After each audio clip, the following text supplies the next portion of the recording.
오늘은 예수의 삶 제자의 길 80번째 시간이자 마가복음 강해의 마지막 시간입니다. 함께 읽은 말씀을 가지고 복음 사명을 부탁하시다라는 제목으로 말씀의 은혜를 나누겠습니다. 죽음을 이기시고 부활하신 예수님은 여러 사람에게 나타나셨습니다.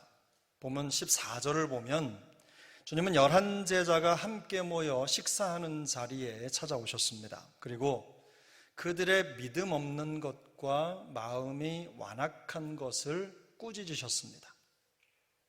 부활하신 주님을 직접 본 자들의 말을 믿지 않았기 때문입니다. 사실 죽은 사람이 다시 살아났다는 것을 쉽게 믿을 수 있는 사람은 많지 않습니다. 예수님이 부활하셨다는 소식을 듣고도 믿지 못한 제자들의 반응은 사실 지극히 일반적입니다. 대부분의 사람들이 부활을 인정하지 않습니다. 만약에 우리 회중 가운데 지금 여기에 누가 죽었다 살았다는 소식이 전해진다면 그걸 믿을 사람이 별로 없습니다. 그만큼 부활을 믿는다는 건 특별한 것입니다. 그럼에도 주님께서 그들을 꾸짖으셨다는 것은 믿음의 삶이 보편적인 인식과 경험만으로 사는 삶이 아니라는 것입니다. 믿음이 없고 마음이 완악하다는 것은 하나님의 일하시는 방법을 이해할 수 없고 믿을 수도 없는 상태라는 뜻입니다. 고집스럽게도 지극히 개인적인 생각과 경험을 중심으로 사고의 방향을 결정하기 때문입니다. 그러나 하나님의 일하심은 항상 우리의 생각을 뛰어넘습니다. 주님은 늘 새로운 방법으로 역사하시는 분이시기 때문입니다. 우리의 인식, 경험만으로는 하나님의 방법을 온전히 이해하거나 받아들일 수 없습니다. 예수님의 부활은 인간의 경험과 생각을 완전히 뛰어넘는 하나님의 생명사건입니다. 자기 인식의 수준에서 생각하고 이해하거나 경험에 의존해 살아가는 사람들은 결코 부활을 이해할 수 없고 받아들일 수도 없습니다. 주님께서는 바로 제자들의 이 점을, 이 부족한 모습을 꾸짖으신 것입니다. 그런 점에서 제자들은 믿음의 실패자들입니다. 그러나 오늘 본문을 보면 주님은 제자들에게 온 천하에 다니며 만민에게 복음을 전파하라는 사명을 맡기십니다. 그리고 믿는 자들이 어떤 표적을 보게 될 것인지를 자세히 설명하십니다. 부활하신 주님을 보고 얼떨떨한 제자들이 정신을 가다듬기도 전에 복음 전파의 사명을 주신 것입니다. 놀라운 반전이 아닐 수가 없습니다. 아직 부활을 믿지 못하는 믿음의 실패자들에게 온 천하에 다니며 부활의 증인이 되라고 말씀하셨기 때문입니다. 그러면 왜 예수님은 믿음도 없고 마음이 완악하여 실패한 제자들을 찾아가셔서 그들에게 이 중차대한 복음을 부탁하셨을까요? 그 이유는 분명합니다. 첫 번째, 그들에게 복음 전파의 사명을 주시기 위해서입니다. 뭐 당연한 것 같지만 이 복음 전파의 사명을 주님께서 실패한 제자들에게 맡기신 겁니다. 본문 15절을 같이 보겠습니다. 15절입니다. 또 이르시되 너희는 온 천하에 다니며 만민에게 복음을 전파하라. 아멘. 주님은 제자들에게 온 천하에 다니며 만민에게 복음을 전파하라고 명령하십니다. 어쩌면 사람들은 예수님을 배신하고 도망쳤고 게다가 부활도 믿지 못하는 제자들이 어떻게 부활의 증인이 될 수 있느냐고 반문할 것입니다. 그러나 이것은 우리의 인식과 경험의 한계입니다. 우리는 분명히 우리 중에 누군가가 우리를 배신하고 혹은 믿음 없는 행동을 하면 그분에게 직분 주는 것조차도 주저할 것입니다. 주지 말자고 하겠죠. 믿음이 없다고 평가를 하겠죠. 바로 이런 생각이 우리의 인식과 한계라는 겁니다. 주님은 다르십니다.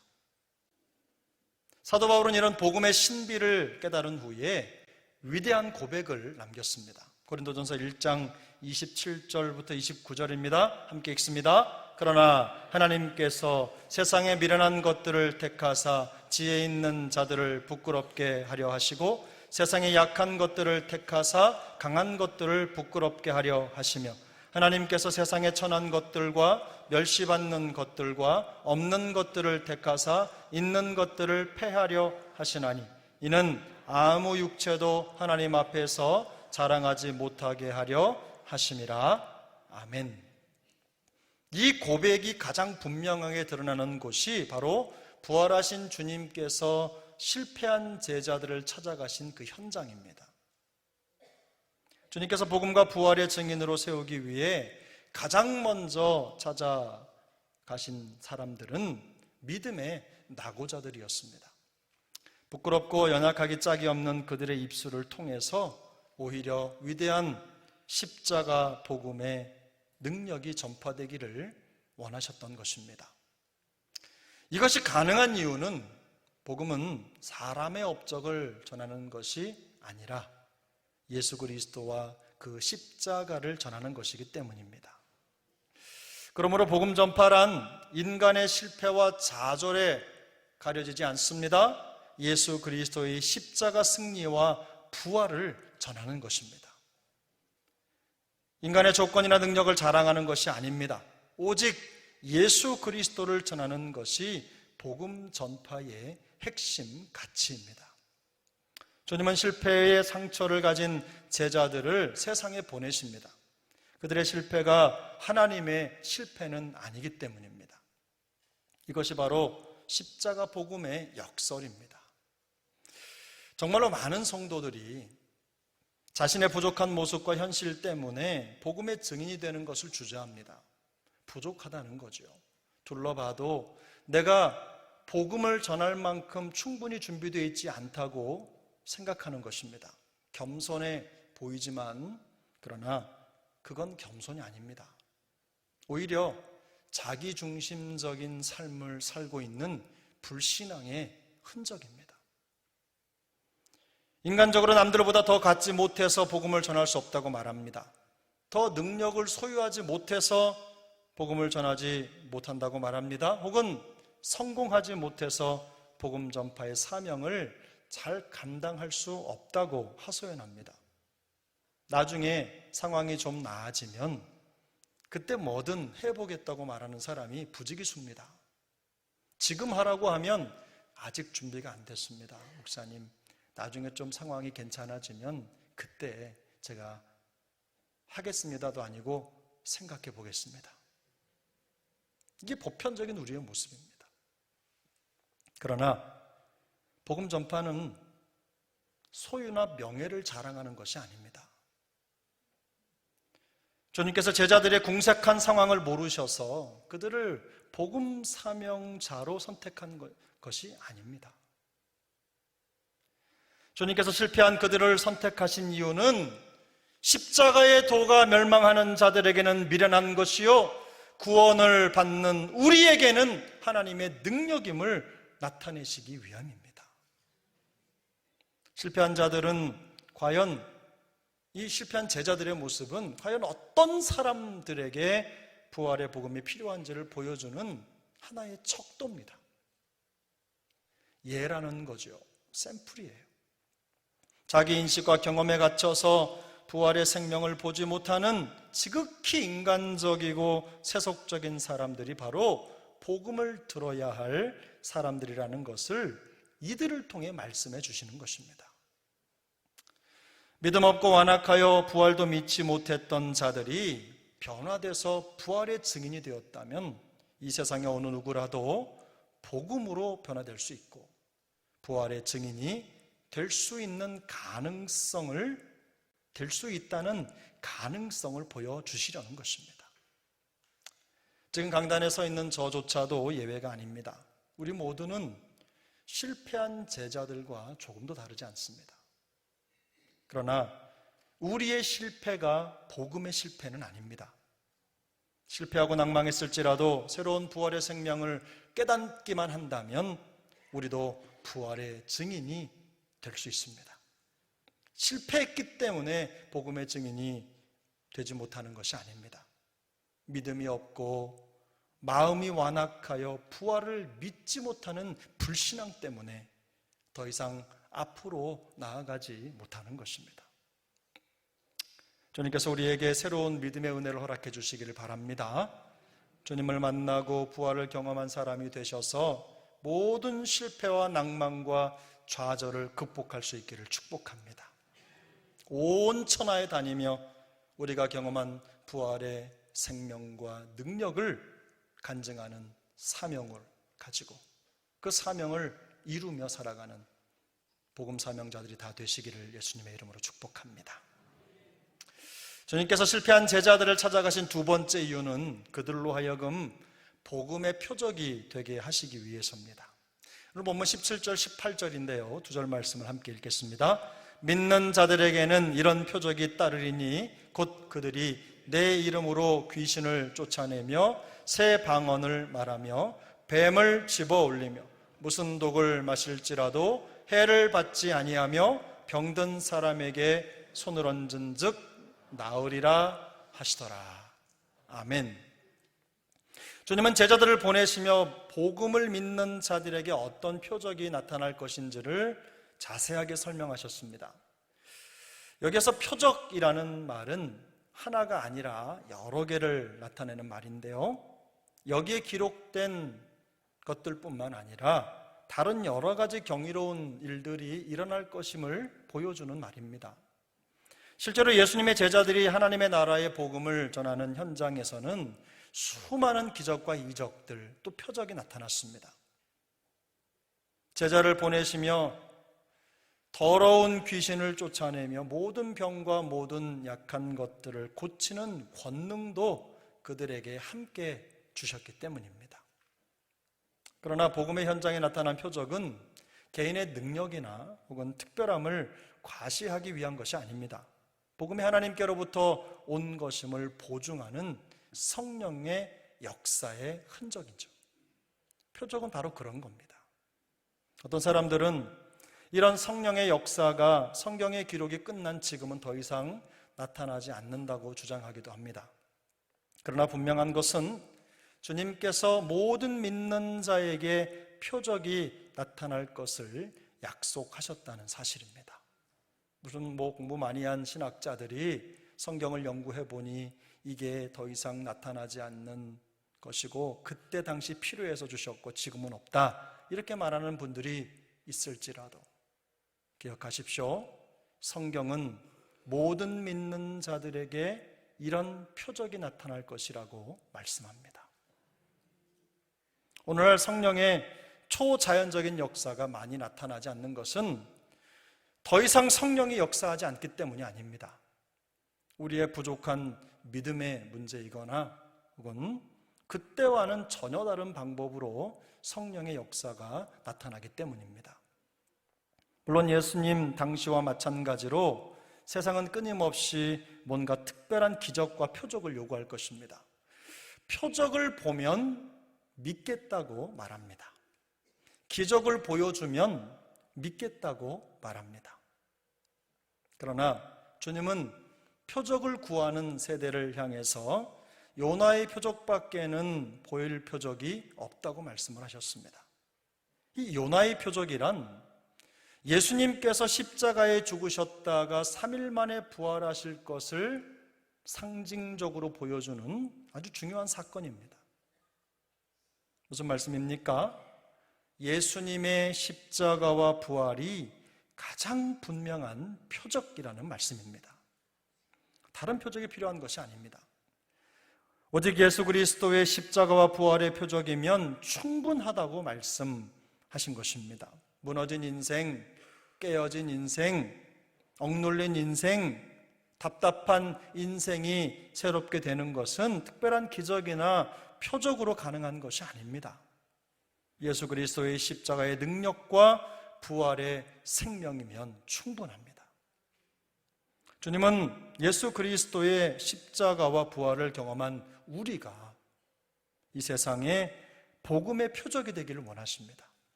오늘 본문이 말씀하는 믿는 자들에게 나타나는 표적은 5가지입니다.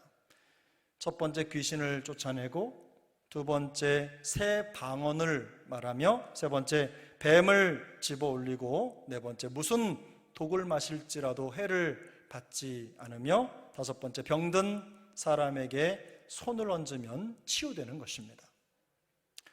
언뜻 보면 이 표적들은 지금 우리와 아무런 상관이 없는 현상처럼 보입니다. 그러나 자세히 들여다보면 그렇지 않다는 것을 알게 됩니다. 귀신은 다름 아닌 우리의 내면과 정신을 파괴하는 악의 세력을 말하는 것입니다. 사람은요, 보이는 것에 사로잡히기보다는 보이지 않는 영의 세력에게 사로잡힐 때가 더 많습니다. 우리를 지배하는 악한 힘이에요. 마음을 사로잡고 혼란하게 하는 것들입니다. 더러운 생각을 하게 하는 것들이죠. 그런데 부활의 주님과 복음을 믿는 사람은 이런 더러운 영으로부터 자유로울 수 있다는 것입니다. 새 방언은 하나의 언어입니다. 하나님과 깊은 영적 교제를 나누는 언어일 수도 있고 다른 사람과 소통하는 능력일 수도 있습니다. 진정으로 복음과 부활을 경험하기만 한다면 사람과 하나님 사이를 가로막고 있는 모든 소통의 장벽들을 해결할 수 있다는 것입니다. 말이 안 통해, 대화가 안 돼, 막혔어, 이게 아니라 하나님의 은혜가 지배하면, 복음의 능력이 나를 사로잡으면 누구와도 또 어떤 상황 속에서도 소통을 열고 또 대화할 수 있다는 거예요. 기도할 수가 없어, 주님이 안 느껴져, 이게 아니라 어떤 상황 속에서도 주님과 나누는 교통의 언어가 있다는 말입니다. 믿는 자들에게 이런 은혜가 있다는 것입니다. 뱀을 집어올리며 독을 마셔도 해를 받지 않는 것은 정말 독사를 잡고 독을 마셔도 괜찮다는 말이 아닙니다. 이 말씀을 문자 그대로 믿어서 진짜 독사를 잡고 독을 마시는 분이 없기를 바랍니다. 이건 가정이에요. 가정. 혹시 이런 일처럼 위험한 일이 생겼을 때 그때를 의미하는 것입니다. 성경에서 뱀과 독은 나쁜 것을 상징하지요. 생명을 위협하고 성도를 넘어지게 하고 죄의 늪에 빠지게 하는 그런 공격 같은 것들을 말합니다. 언제든 성도는 이런 위협과 공격에 노출되어 있죠. 언제든 공격을 받을 수 있어요. 그러나 부활을 경험한 사람은 이런 악한 세력으로부터 안전합니다. 로마서 8장 38절 39절은 말씀합니다. 내가 확신하노니 사망이나 생명이나 천사들이나 권세자들이나 현재일이나 장래일이나 능력이나 높음이나 깊음이나 다른 어떤 피조물이라도 우리를 우리 주 그리스도 예수 안에 있는 하나님의 사랑에서 끊을 수 없으리라. 아멘. 우리가 이렇게 고백할 수 있는 것은 믿는 사람들에게는 예수 그리스도의 십자가의 승리가 약속되었기 때문입니다. 병든 사람에게 손을 얹은 즉 나으리라는 말씀은요, 부활과 복음을 믿는 모든 자에게 나타나는 치유와 회복을 의미합니다. 예수 그리스도를 통한 구원은 모든 죄와 죽음으로부터 해방되었다는 것을 의미합니다. 그래서 사도 바울은 그리스도 예수 안에 있는 생명의 성령의 법이 죄와 사망의 법에서 우리를 해방했다고 선언합니다. 모든 믿는 자들에게는 육체와 영혼의 진정한 해방이 일어났다는 말씀입니다. 의사를 통해서든 혹은 하나님의 초자연적인 능력으로든 믿는 자들에게는 치유하시는 하나님의 능력이 나타난다는 약속의 말씀입니다. 그러므로 모든 믿는 자들의 일상은 그 자체로 십자가의 능력과 부활의 생명을 세상에 보여주는 은혜의 표적입니다. 여러분, 본문 20절을 함께 보겠습니다. 본문 20절 함께 읽습니다. 제자들이 나가 두루 전파할세 주께서 함께 역사하사 그 따르는 표적으로 말씀을 확실히 증언하시니라. 아멘. 주님께서 함께 역사해 주신다라는 표현만큼 기분 좋은 게 없습니다. 우리는 연약하지만 우리 주님이 우리와 함께 계시고 우리와 함께 역사하시며 우리를 보호해 주신다는 말씀입니다. 약속하셨죠? 세상 끝날까지 주님이 우리와 함께 계실 것이다. 바로 그 말씀을 말하는 겁니다. 이것만큼 우리 그리스도인들에게 큰 힘이 되는 말씀도 없습니다. 근데 여기서 말하는 표적이 있습니다. 이 표적은 지금까지 앞에서 말한 그 표적을 말합니다. 근데 이 표적들은 복음이 아닙니다. 그러나 복음을 가리키는 하나의 마일스톤입니다. 이정표입니다. 복음을 나타내는 거죠. 우리는 복음이 아닙니다. 단지 복음을 믿고 그 은혜를 누리고 있을 뿐입니다. 그러나 그리스도의 복음과 부활을 경험한 우리의 삶이 세상 사람들에게 표적이 되는 이유는 우리와 우리의 일상이 우리가 믿는 예수 그리스도와 복음을 가리키는 표지판과 같기 때문입니다. 세상 사람들은 성경을 보고 말씀을 듣지 않습니다. 세상 사람들은 예배에 참석해서 하나님의 음성을 듣지 않습니다. 세상 사람들은 기도를 통해 하나님의 역사를 경험하지 못합니다. 그들은 우리를 통해 하나님이 계신 쪽을 바라볼 수 있어요. 우리를 통해 말씀을 느끼고 우리를 통해 기도의 능력을 경험하고 우리를 통해 예배의 감격을 보는 것입니다. 그런 의미에서 성도는 복음의 이정표입니다.